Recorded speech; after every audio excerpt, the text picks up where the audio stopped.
السلام عليك يا أبا عبد الله وعلى الأرواح التي حلت بفنائك. السلام علیکم ناظرین، دی ان نون مارٹیئرز آف کربلا کی دوسری قسط لے کر ہم آپ کے سامنے حاضر ہیں۔ پچھلی بار ہم نے کچھ ایسے ناموں کا ذکر کیا جن کے عام طور پر ہم جن کا ذکر مجلسوں میں نہیں سنتے ہیں، اور ہم بکس پڑھنے کا بھی ہمیں موقع نہیں ہوتا کہ ہم خود جا کے کربلا کے ٹاپک کے اوپر کچھ بکس ریفر کریں۔ ہم جو مجلسوں سے سن لیتے ہیں، سیکھ لیتے ہیں، بس ہم اتنا ہی جانتے ہیں۔ تو ہم نے سوچا کیوں نہ ایک ایسا شو لائیں کہ ان شہیدوں کا بھی ذکر ہو جن کا ذکر عام طور پر نہیں کیا جاتا۔ اس میں ہمارا ساتھ دے رہے ہیں مولانا فیضان حیدر جوادی صاحب۔ السلام علیکم مولانا صاحب۔ وعلیکم السلام ورحمۃ اللہ۔ تو مولانا صاحب، ہم نے پچھلی بار کئی شہیدوں کا ذکر کیا تھا، اور آج ہم اور کچھ آپ سے ایسے نام جاننا چاہیں گے کہ جن کا ذکر ہم اکثر نہیں سنتے۔ تو آپ ہمیں اور کن لوگوں کے بارے میں بتا سکتے ہیں کہ جو کربلا میں موجود تھے اور ان کا ذکر ہونا چاہیے؟ جی دیکھیے، بنی ہاشم میں جو ان کی شجاعت تھی، ان کی جو دلیری تھی، اس کے بارے میں ہم لوگ اکثر سنتے ہیں۔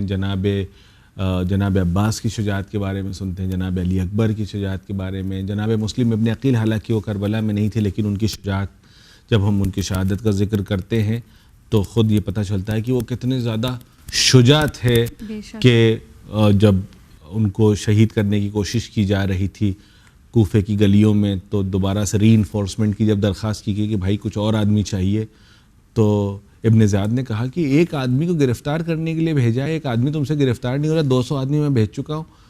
تو خود جو سپہ سالار تھا اس نے کہا کہ آپ نے کسی بقال کو، کسی گروسری سٹور والے کو نہیں کہا ہے کہ آپ آ کے اس کو گرفتار کریے۔ بنی ہاشم کے جوان ہیں جن کو پکڑ پانا آسان کام نہیں ہے۔ پھر وہ مکر و حیلہ کس طریقے سے بہرحال انہوں نے جناب مسلم کو گرفتار کیا اور ان کو شہید کیا۔ تو بنی ہاشم کی شجاعت جو ہے وہ مولا کائنات کے دور سے، اور ان کے اوپر اگر آپ چلے جائیے تو جناب حمزہ سید الشہداء کے دور میں سب کو پتہ ہے، اور ان کا مقام اور مرتبہ تو کوئی یقیناً کر ہی نہیں سکتا، سمجھ ہی نہیں سکتے۔ بالکل میدان جنگ میں بھی اور ہر جگہ اگر آپ دیکھیں تو بنی ہاشم یقیناً ایکسیلنس۔ جی۔ لیکن میں آج ایک ایسے شہید کا ذکر کرنا چاہتا ہوں جن کو پہلی بار جب میں نے ان کے بارے میں ان کا نام میں نے سنا، میں نے جد علام اپنے علامہ ذیشان رضا جوادی صاحب سے ان کا ذکر صرف بہت مختصر انہوں نے بیان کیا، تو میرے اندر یہ شوق پیدا ہوا کہ میں جا کے ان کے بارے میں اور جانوں اور پڑھوں۔ اور عرب میں حالانکہ ان کا جو نعرہ انہوں نے دیا تھا جناب، جن کا میں ابھی ذکر کروں گا، ان صحابی نے، وہ عرب میں کافی مشہور ہے۔ یہ میں نے نعرہ سنا ہوا تھا لیکن مجھے نہیں پتا تھا کہ کسی صحابی کا ہے۔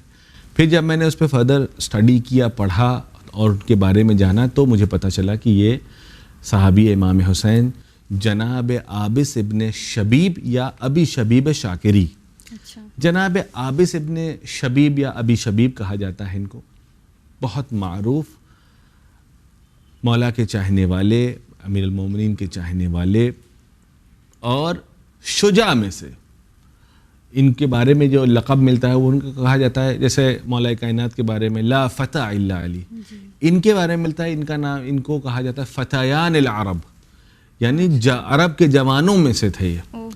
اور جب یہ میدان جنگ میں پہنچے، چونکہ پہلے اصحاب کا سلسلہ رہا، پھر اس کے بعد بنی ہاشم، جب جناب عابس میدان کربلا میں جنگ کے لیے پہنچے، تو جیسے ہی جناب عابس کو سامنے کی فوج نے دیکھا تو پوری کی پوری فوج گھبرا گئی، ڈر گئی، فرار کرنے لگی، کوئی ادھر بھاگ رہا ہے، کوئی ادھر بھاگ رہا ہے۔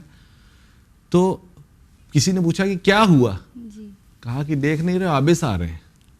تو انہوں نے ایسی بہت سی جنگیں ان کی شجاعت مشہور تھی، اور ان کے بارے میں ملتا ہے کہ انہوں نے اکیلے نہ جانے کتنے لوگوں کا سامنا کیا تھا۔ تو جب یہ میدان میں پہنچے تو ان کو دیکھ کے لوگ ادھر ادھر فرار ہونا شروع ہو گئے، اور خود عمر سعد نے کہا کہ ھذا اشجع العرب، کہ یہ جو ہے عربوں میں شجاع ترین عربوں میں سے، ابھی بنی ہاشم نہیں آئے ہیں، ابھی صحابی امام حسین خالی میدان میں پہنچے ہیں، اور سامنے والی فوج کا یہ عالم دیکھا جائے تو کتنے پرومیننٹ کیریکٹر ہیں یہ۔ جی، جن کی جیسے یہ وہاں پہنچے تو یہ اپنے ہاتھ میں شمشیر بھی ہے، ان کے پاس نیزہ بھی ہے۔ پہنچتے ساتھ جب دیکھا کہ فوجیں بھاگنے لگی تو انہوں نے ایک مرتبہ رک کے بلایا کہ بھاگتے کہاں، تم تو قتل کرنے آئے تھے نا, بسم اللہ آئیے میدان میں. وہ جو رجس پڑھتے تھے, جی, جو رجس خوانی تھی, اس کے بعد پکارنا شروع کیا کہ حل میں مبارز ہے کوئی میرا سامنا کرنے والا. تو کون جاتا؟ تو آپ کے ہاتھ میں نیزہ تھا, تو آپ نے کہا تمہیں اس نیزے سے خوف ہے, نیزہ زمین میں پھینک دیا. ارے باپ رے, اچھا. نیزہ زمین میں جب پھینک دیا تو کہا اب آؤ جنگ کرنے کے لیے, میں نے نیزہ بھی پھینک دیا ہے. اس کے بعد شمشیر ہاتھ میں ہے, شمشیر اپنی تلوار اٹھا کے اس کو بھی پھینک دیا. کتنا مشکل ہے میدان جنگ میں آ کے ہتھیار پھینک دینا. ہتھیار پھینک دیا, اپنی زرہ اتار کے میدان میں پھینک دیا. امام حسین کی کسی صحابی نے آواز دیا, کہا کہ عابس تم میدان جنگ میں ہو, تم کر کیا رہے ہو؟ تم جو ہے میدان جنگ میں ہو, جہاں پہ لوگ قتل کیے جاتے ہیں, جہاں پہ مقاتلہ ہوتا ہے, قتال ہوتا ہے, تلواریں چلتی ہیں, نیزے چلتے ہیں, اور تم نے نیزہ بھی اتار دیا, زرہ بھی اتار دیا, تلوار بھی پھینک دی. تم چاہ کیا رہے ہو؟ تمہیں ہو کیا گیا ہے؟ تو یہ جناب عابس کا یہ جملہ انہوں نے فرمایا, حب الحسین اجننی, کہ محبت امام حسین نے مجھے دیوانہ بنا دیا ہے, میں مجنون ہو گیا ہوں امام حسین کی محبت میں. اور مقتل میں ملتا ہے کہ تقریباً آپ نے نہتے ہاتھوں سے 200 لوگوں کو فنار کیا, اور اس کے بعد ان کو جو ہے دھوکے سے کسی نے تیر سے مارا, زخمی ہوئے, اور بہت زیادہ زخمی ہونے کے بعد بھی انہوں نے جنگ کرتے رہے, اور اس کے بعد آخر میں شہید ہوئے. زیادہ تر کربلا کے واقعات میں ہم نے یہی سنا ہے کہ لوگ 1-on-1 لڑ ہی نہیں سکے, پیچھے سے ہی وار کیا ان لوگوں نے, یا گھیر کے کیا. اس جو عمر سعد کا جو لشکر تھا, ان کے اندر اتنا کیا کہتے ہیں شجاعت تھی ہی نہیں کہ لوگ 1-on-1 لڑ کے جیت سکیں. دیکھیے, یہ امام حسین کی جو بیٹل اسٹریٹجی تھی, ہم لوگ سمجھتے ہیں کہ بس ایک بارگی امام حسین اٹھے, کہا اچھا ٹھیک ہے بھائی, اس نے کہا ہم جا رہے ہیں, کہا جائیے آپ چلے جائیے. ایسا بالکل نہیں تھا. امام حسین نے شب عاشور جو ایک رات کی مہلت مانگی تھی, اس میں نہ فقط عبادت میں اپنی شب کو صرف کیا, بلکہ اپنی جو بیٹل اسٹریٹجی تھی, اور جو خیمے جو کہا جاتا ہے کہ 3 تاریخ کو جو ہے وہ دریا کے ترائی سے ہٹایا گیا, پھر ایک جگہ منتقل ہوا, پھر 7 تاریخ تک وہیں رہا. شب عاشور امام حسین نے اپنے خیموں کو شفٹ کیا ہے. اچھا جی, شب عاشور جہاں پہ آج مخیم ہے, اس جگہ پر شفٹ کیا, اور اس میں اس جگہ کی خصوصیت یہ تھی کہ 2 طرف سے وہاں پر وہ ایک ایسی جگہ تھی کہ 2 طرف سے نیزار تھا. نیزار یعنی کھجور کے درخت ہے, کہ اس طرف سے کوئی آدمی حملہ نہ کرنے پائے. اور خیمے کے پیچھے سے ایک کھلا ہوا ایریا تھا کہ جہاں پر آپ نے خندق کھدوا دیا تھا کہ پیچھے سے کوئی حملہ نہ کرنے پائے, اور اس میں لکڑی وغیرہ جمع کروا کے اس میں آگ لگوا دیا تھا. جب اس میں آگ لگوایا تو جو ہے یہ شمر آیا, اور آنے کے بعد اس نے کہا کہ اے حسین, کیا تم نے اپنے لیے آتش جہنم کو دنیا میں ہی روشن کر دیا ہے؟ جب اس نے یہ بد کلامی کی تو جو ہے یہاں سے اصحاب نے اس کے لیے اس کو قتل کرنے کے لیے آگے بڑھے, تو امام حسین نے روک دیا, کہا کہ دیکھو ہم نہیں چاہتے کہ ہمارے طرف سے جنگ کا آغاز ہو. کتنی لوگوں کی مجال تھی اس طرح سے جا کے امام سے خطاب بتائیے, کرتے. جنت کے سردار ہیں یہ, سید الشباب اہل الجنہ ہے یہ, اور ان سے آپ کہہ رہے ہیں کہ آپ نے آتش جہنم روشن کی ہوئی ہے. اس طریقے کی بدسلوکی اور بد کلامی کیا, تو امام حسین نے اپنے خیام کو, اصحاب کے خیام کنارے تھے, یو شیپ میں جو ہے آپ نے پورا خیمے کو لگوایا, اور آگے کے خیمے دونوں طرف سے جو ہے وہ خالی رکھے, اور اطراف میں پورے خیمے وہ اصحاب کے, اور درمیان میں ان خیموں کے بیچ میں جو ہے وہ اہل حرم کے خیمے تھے. یہ ایک اسٹریٹجی انہوں نے اپنائی تاکہ جو ہے وہ اہل حرم تک کوئی جلدی آسانی سے نہ پہنچنے پائے. کچھ اصحاب کو انہوں نے پہلے سے ہی جو ہے خیموں کی حفاظت کے لیے رکھا تھا, اور پھر جو ہے آپ جنگ کرنے کے لیے گئے. اور امام حسین, کیونکہ عرب میں ایک طریقہ یہ ہے, 2 طریقے سے جنگ ہوتی تھی. ایک یہ ہوتی تھی کہ بھائی ایک فوج ہے اور دوسری طرف بھی فوج ہے, آپس میں ٹکرائے گی. ایک طریقہ یہ ہوا کرتا تھا. دوسرا طریقہ یہ ہوا کرتا تھا, جیسا کہ ہم لوگوں نے سنا ہے جنگ خیبر میں, خندق میں, کہ ادھر سے کوئی ایک آدمی آتا تھا, اور آنے کے بعد 1-on-1 اس میں یہ ہوتا تھا کہ وہ مبارز مانگتا تھا کہ کوئی ہے میرا مقابلہ کرنے والا, حل میں مبارز, کوئی ہے میرا مقابلہ کرنے والا. تو امام حسین میں اگر یہ دیکھا جائے تو اذان فجر کے بعد جو پہلا حملہ ہوا ہے جسے عمر سعد نے پہلا تیر چلایا، عمر ابن سعد نے جیسے ہی پہلا تیر چلایا ہے اور اس نے سب کو کہا کہ تم لوگ گواہ رہنا، جب امیر شام یہ پوچھے کہ تیر سب سے پہلے جنگ کس نے آغاز کی، تو کہنا کہ سب سے پہلا تیر میں نے چلایا، کیونکہ اس سے بعد میں انعام لینا تھا۔ جیسے ہی تیر چلا ہے ویسے ہی امام حسین کے یہاں پہلے حملے میں ہی کہا جاتا ہے تقریباً 40 سے 45 اصحاب شہید ہو گئے۔ یعنی ان کی تو میدان جنگ میں جانے کی نوبت ہی نہیں آئی۔ اب آپ امیجن کریں کہ اگر 72 اصحاب ہیں، 72 میں سے 40 جو ہے وہ آل آف اے سڈن ایک حملے میں ہی سب کے سب شہید ہو گئے، بچے 30-32 صحابی۔ اور پھر بھی یہ جنگ جو ہے تو عصر تک چلی ہے، کس طرح چلی ہے جنگ؟ ایگزیکٹلی۔ تو امام حسین کی جو بیٹل اسٹریٹجی جس کی طرف میں اشارہ کر رہا ہوں، امام حسین نے اس انداز سے جنگ کو سیٹ کیا تھا کہ عصر عصور تک چلی۔ ورنہ آپ یہ بتائیے کہ 30,000 کی فوج کو کتنا ٹائم لگتا ہے 60-65 آدمی کو قتل کرنے میں؟ گھنٹے 2 گھنٹے میں ختم ہی۔ پہلے حملے میں اگر وہ گھوڑے دوڑا دیتے تو سب ختم ہو جاتا، لیکن اس انداز سے امام حسین نے ترتیب دیا تھا کہ اب اسی میں میمنہ بھی ہے، اسی میں میسرہ بھی ہے اور قلب لشکر بھی ہے، اس سب کو امام حسین نے اتنے سے 20-25 افراد 30 افراد میں مینج کیا۔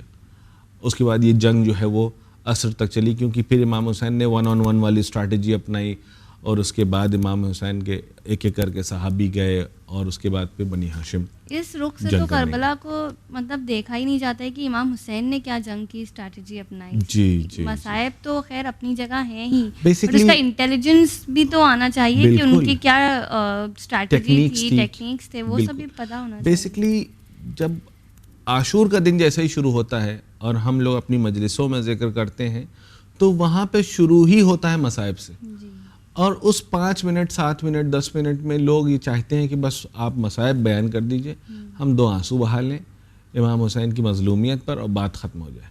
نہیں، سارا سال بھی کہیں نہ کہیں اگر اس کا ذکر ہو تو ہم لوگ کربلا کو دوسری نگاہ سے دیکھیں۔ جی، ہم ایک تو ضرورت بھی ہے، دوسری چیز یہ ہے کہ ہمارے یہاں ایک چیز ہونی چاہیے کہ پبلک جو ہے وہ سامنے والا جو عالم ہے یا جو بھی خطیب آ رہا ہے اس سے ڈیمانڈ کرے کہ بھائی مجھے یہ چیز کے بارے میں جاننا ہے۔ مثلا ایک ہمارے یہاں ایک پرسپیکٹیو پایا جاتا ہے کہ امام زین العابدین علیہ الصلوۃ والسلام مظلوم، صرف ان کا کام یہ تھا کہ رونا، بیمار امام، بیمار اسیر کربلا، بیمار کربلا، دعا بھی مانگیں گے تو بحق بیمار کربلا۔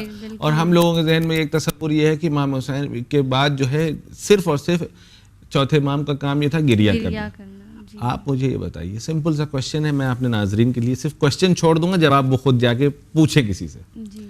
ایک آدمی ہے وہ رو رہا ہے، ساری عمر 35 سال ان کے بارے میں مشہور ہے، 35 سال آپ نے اپنی آخر عمر تک گریہ کیا۔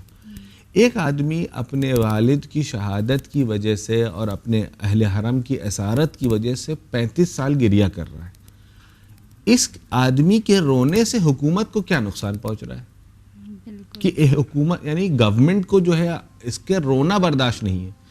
اگر چونکہ رونا، اس کے رونے میں ایسی کون سی بات ہے کہ جس کی وجہ سے آخر میں حاکم جو ہے، ایک سلطنت کا حاکم ہے، اتنی بڑی ریاست اس کے پاس ہے کہ وہ مجبور ہو جاتا ہے کہ اس کو بھی شہید کر دے۔ زہر دلوا دیا جائے۔ کیا بھائی ایک آدمی رو رہا، رونے دیجئے۔ لیکن ضرورت اس بات کی ہے کہ امام سجاد کے گریے کو بھی سمجھنا ہے۔ ہم لوگ سمجھتے ہیں رو رہے تو بات ختم ہو گئی۔ یہ شروع سے گریے پر بھی بہت سوال اٹھایا گیا، بی بی زہرا سلام اللہ علیہا کے گریہ کا پر کتنا سوال اٹھایا گیا کہ ان کو یہ رونے نہیں دیا جاتا تھا، بیت الحزن تک ان کا خراب کر دیا گیا۔ جی، تو اس کا مطلب یہ ہے کہ یہ جو رونا ہے جس کو پبلک صرف آنسو بہانا اور رونا سمجھ رہی ہے، صرف رونا نہیں ہے، یہ پروٹیسٹ ہے۔ آج بھی ابھی محرم چل رہا ہے، آج بھی جب ہم روتے ہیں تو کسی نہ کسی کو تکلیف ہوتی ہے۔ کیوں ہوتی بھائی؟ اس کا مطلب یہ کہ رونا صرف آنسو بہانے تک ہی لمیٹڈ نہیں ہے، بلکہ it's kind of a protest جس کے ذریعے سے کچھ لوگوں کے چہرے سے نقاب اٹھتی ہے۔ بہت اچھا ایکچولی آپ نے کنیکٹ کیا کہ آج بھی لوگوں کو ہمارے رونے سے مسئلہ ہے۔ صحیح بات ہے۔ مطلب دوسرا سوال ہم آپ سے یہ کرنا چاہیں گے کہ ہم نے بہت سے آزاد لوگوں کے بارے میں سنا، جناب حر ابن زیاد رعائی ہیں، حبیب ابن مظاہر ہیں، زہیر ابن قین ہیں، یہ سب اپنے آپ میں آزاد لوگ ہیں۔ تو کیا کوئی غلام بھی امام حسین علیہ السلام کے ساتھ موجود تھے میدان کربلا میں جنہوں نے اپنی شہادت اور قربانی پیش کی؟ یہ ایک بہت اچھا سوال ہے. دیکھیے جب جنگ ہوتی ہے تو جنگ مولا اور مولا کی ہوتی ہے. یعنی مولا سے مراد یہاں پہ یہ ہے کہ جو غلام کا مالک ہے. اچھا. غلام کے مالک کو مولا کہا جاتا ہے. ہم جب اپنے مولا کو مولا کہہ رہے ہوتے ہیں تو ہم انڈائریکٹلی کہہ رہے ہوتے ہیں کہ ہم آپ کے غلام ہیں. اچھا. یہ بھی ایک نزاکت ہے اس لفظ کی کہ ہم کہہ رہے ہیں مولا آپ میرے مولا ہیں, آپ میرے, کیونکہ مولا لفظ جو ہے ولی سے آتا ہے, یعنی رسپانسبل پرسن, جو گارجین ہے, جو ماسٹر ہے, جو ہمارا ذمہ دار ہے. تو جب ہم اپنے ائمہ طاہرین کو مولا کہہ کے خطاب کرتے ہیں, مولا کائنات, امیر المومنین, مولا امام حسین علیہ الصلوۃ والسلام, تو یعنی ہم ان کو اپنا ماسٹر بتا رہے ہیں, اپنا آقا و مولا بتا رہے ہیں کہ اب ہم ان کے غلام کی حیثیت رکھتے ہیں. عام طور پہ جو اس زمانے میں جنگ ہوا کرتی تھی اس سے غلاموں سے مطلب نہیں ہوتا تھا.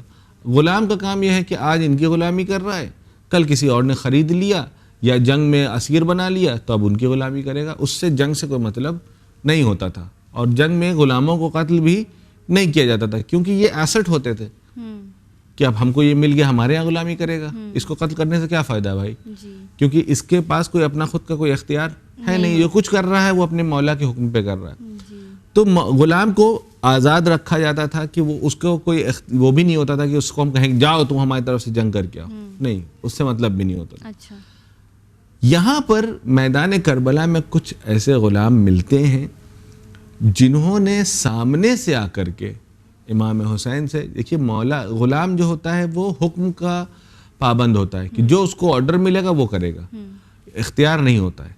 لیکن یہاں پر دکھایا گیا کہ اس کو پتہ ہے کہ ہماری جان محفوظ ہے, ہم غلام ہیں, لیکن میرے مولا کی جان خطرے میں ہے. دو صحابی, دو غلام ایسے ہیں, ایک جناب جون بن حوی, ان کے بارے میں یہ ملتا ہے کہ یہ جناب ابوذر غفاری کے غلام تھے.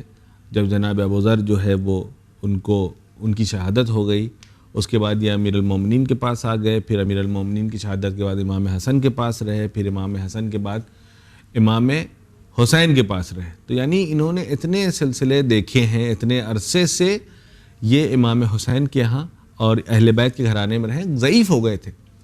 لیکن پھر انہوں نے امام حسین کے پاس آیا اور آنے کے بعد ان سے طلب کیا کہ مجھے اجازت چاہیے, میں جانا چاہتا ہوں قربانی کے لیے. امام حسین نے پہلے مرحلے منع کر دیا, کہا کہ جان میں نے تمہیں امام سجاد کی خدمت کے لیے رکھا ہے. چونکہ یہ ان کا سکن کا کلر ڈارک تھا, ڈارک کمپلیکشن کے تھے, یا کہہ لیجئے کہ جیسے حبشی, چونکہ حبشی غلام تھے یہ, تو حبش کے لوگ جیسے افریقی ہوتے ہیں اس قسم کے تھے. تو انہوں نے کہا کہ کیا مولا, میرے پسینہ چونکہ بدبودار ہے اور میرا رنگ جو ہے وہ سیاہ ہے, اس وجہ سے آپ مجھے اجازت نہیں دے رہے ہیں. تو امام حسین نے کہا کہ میری نگاہ میں سکن کا کلر میٹر نہیں کرتا ہے, لیکن میں نے تمہیں امام سجاد کے لیے رکھا ہے. تو امام سجاد نے کے پاس گئے, تو امام سجاد نے کہا کہ جاؤ جون, میں تمہیں اپنی طرف سے, یعنی ایک غلام, ایک سیاہ فام غلام, وہ امام سجاد کی نیابت میں جنگ کرنے جا رہا ہے. اور جب جنگ کیا اور شہید ہو گئے تو واقعہ کربلا ختم ہو گیا. بنی اسد کے لوگوں نے جو شہداء تھے ان کی جنازے کو دفن کیا, پھر امام سجاد آئے اور انہوں نے امام حسین کے جنازے کو دفن کیا, کیونکہ امام کی تدفین صرف امام معصوم کر سکتا ہے. تدفین ہو گئی. اس کے 10 دن کے بعد ایک خوشبو, مشک کی خوشبو پورے میدان کربلا سے خوشبو آ رہی تھی, اور بنی اسد کے لوگ پریشان تھے کہ یہ خوشبو کہاں سے آ رہی ہے. تو جب یہ ڈھونڈا گیا تو ایک کنارے پہ کہیں جا کے دیکھا گیا جناب جون کا جنازہ وہاں پڑا ہوا ہے, کہ جس کے بارے میں جناب جون خود کہتے تھے کہ میرے جسم سے بدبو آ رہی ہے. تو امام حسین کی راہ میں, ان کی رکاب میں جان دینے کے بدلے میں خدا نے ان کے جنازے کو خوشبودار بنا دیا تھا, اور اس خوشبو کے ذریعے سے بنی اسد وہاں پہنچے. اور کوئی بہت اعلیٰ ریس کے بھی ہوں اور ان کی ڈیڈ باڈی پڑی رہے, کچھ دن کے بعد اس میں سے بدبو آنے لگتی. لیکن یہ ایسے چاہنے والے تھے کہ ان کے جسم سے خوشبو آنے لگی. ایک اور غلام ملتے ہیں جن کا نام ہے جناب اسلم ترکی. ترک زبان تھے, امام حسین کے غلام تھے, اور ان کے بارے میں بھی ملتا ہے کہ یہ امام حسین سے انہوں نے اجازت مانگی, مولا مجھے اجازت دیجئے, میں اپنی جان کو قربان کرنا چاہتا ہوں. اور یہ تیر چلانے میں اور قاری قرآن تھے خود، جبکہ مولا کے غلام تھے لیکن قاری قرآن تھے اور تیر چلانے میں بہت ماہر تھے. میدان جنگ میں گئے، شہید ہوئے. یہ ایک روایت میں حصہ ملتا ہے. اس میں دونوں غلاموں کے بارے میں ملتا ہے کہ جب امام حسین علیہ الصلوۃ والسلام جناب اسلم ترکی، ان کا نام سلیمان بھی کچھ جگہ پہ ملتا ہے، جہاں پہ پہنچے تو امام حسین نے اپنے رخسار کو فوضع خدہ علی خدہ، اپنے رخسار کو اپنے غلام کے رخسار پہ رکھ دیا. یہ عمل دو جگہ ملتا ہے. ایک تو یہاں پہ اختلاف روایت ہے، کچھ لوگ کہتے ہیں جناب جون کے ساتھ انہوں نے یہ کیا، کچھ جگہ پہ ملتا ہے کہ جناب اسلم ترکی کے ساتھ امام حسین نے یہ عمل انجام دیا کہ اپنے رخسار کو، اپنے غلام کو کوئی آدمی نہیں ٹریٹ کرتا ہے. امام حسین میدان جنگ میں جانے کے بعد اپنے رخسار کو اپنے غلام کے رخسار پہ رکھ رہے ہیں. اور یہ صرف امام حسین ہی کرتے، صرف امام حسین نے ایک جگہ اور یہ کام کیا ہے. ریسزم امام حسین نے اس غلام کے ساتھ یہ کام کیا، اور دوسرا یہ عمل جناب علی اکبر کے ساتھ. بہت بڑی آپ یہ تصور کریں کہ کہاں جناب علی اکبر کی جوان ہونا. شبیہ ہے پیغمبر، جوان، کہ جس کے بارے میں خود یہ کہتے ہیں کہ میں ایسے آدمی کو میدان میں خدا کو گواہ بنا رہے ہیں کہ میں ایسے فرد کو میدان میں بھیج رہا ہوں جو اشبہ الناس بالنبی ہے، کہ جس کی شباہت سب سے زیادہ نبی سے ملتی ہے. کہ جب میں چاہتا تھا کہ نبی کی زیارت کروں تو میں علی اکبر کی زیارت کرتا تھا. کہاں ایک طرف یہ عمل آپ جناب علی اکبر کے ساتھ کرتے ہیں اور کہاں دوسری طرف اپنے غلام کے ساتھ. یعنی اللہ اکبر، دونوں کا مقام آپ کی نگاہ میں بالکل برابر ہے. جو راہ خدا میں اپنی جان کو قربان کرتا ہے، امام حسین یہ پیغام دے رہے ہیں کہ ڈزنٹ میٹر کہ تم غلام ہو، آزاد ہو، میری اولاد ہو، کہ کہاں سے آئے ہو، مجھ سے مطلب نہیں ہے. جتنا خالص تمہارا عمل ہوگا اتنے ہی خالص میرا خلوص تمہاری طرف ہوگا، میری چاہت تمہاری طرف ہوگی. یہی فرق تو اسلام نے آ کے ختم کیا تھا نا، جو اس زمانے میں بہت زیادہ ریسزم تھا اور عرب اپنے آپ کو بہت سپیریئر سمجھتے تھے. جی جی جی. مولانا صاحب آخری سوال آپ سے کرنا چاہوں گی، کربلا کا آخری شہید کون تھا جس کی سب سے آخر میں شہادت ہوئی؟ جی، جب روز عاشور جب سلسلہ شہادت کا شروع ہوا، جیسا کہ میں نے عرض کیا، تو سب سے پہلے جتنے بھی اصحاب تھے وہ سب آئے اور انہوں نے کہا کہ جب تک ہم باقی ہیں تب تک بنی ہاشم کا کوئی آدمی میدان میں نہیں جائے گا، کیونکہ بنی ہاشم امام حسین کے بلا فصل بھائی، بھتیجے، بھانجے، رشتہ دار ہیں. تو صحابیوں نے کہا کہ جب تک ہم باقی ہیں تب تک کوئی آدمی میدان جنگ میں بنی ہاشم سے نہیں جائے گا. تو اصحاب نے سب سے پہلے اپنی جان کو قربان کیا. اس کے بعد بنی ہاشم کا سلسلہ شروع ہوا، اس میں اون و محمد، جناب قاسم، جناب اکبر، سب سے پہلے جناب علی اکبر کی قربانی پیش کی، اور آخر میں جناب عباس کی شہادت ہوئی. اس کے بعد جو ہے جناب علی اصغر نے جو ہے حلم الناصرین کی سزا پر جب جواب دیا، اور سب سے آخر میں امام حسین خود میدان کربلا میں گئے اور جا کے اپنی جان کو قربان کیا.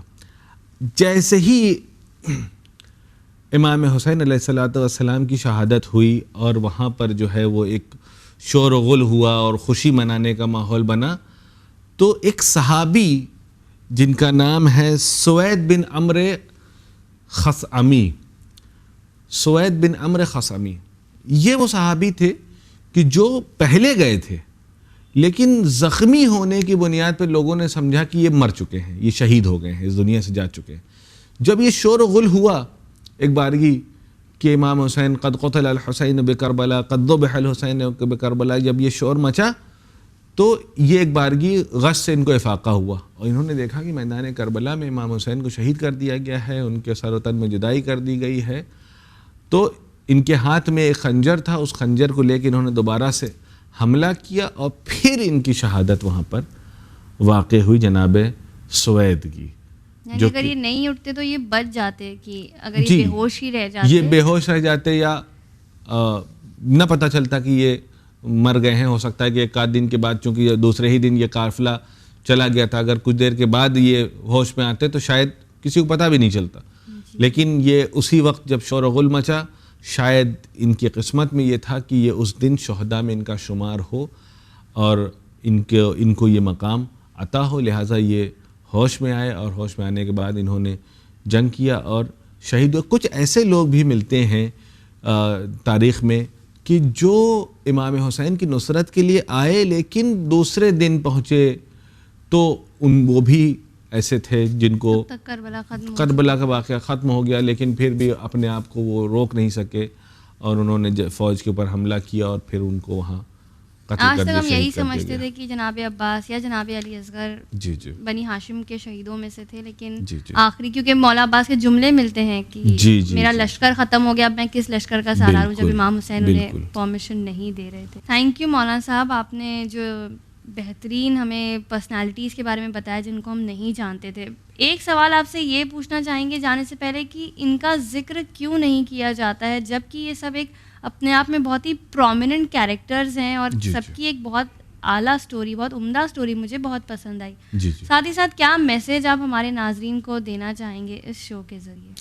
دیکھیے, ایک وجہ جو ان کا ذکر نہیں ہو پاتا ہے وہ یہ ہے کہ ایام میں ہمارے یہاں جو ایک ٹریڈیشنل طریقے سے جو ہمارے عزاداری چلتی ہوئی آ رہی ہے اس میں ہم لوگوں نے کہیں نہ کہیں ہر دن کو اور ہر مناسبت کو کسی نہ کسی ایک شہید کے ساتھ جوڑ دی ہے کہ مثلا اس دن جو ہے جناب عباس کا ہی مصائب ہوگا تو اس دن جناب قاسم کا ہی پڑھا جائے گا, تو اس دن جناب علی اصغر کا ہوگا.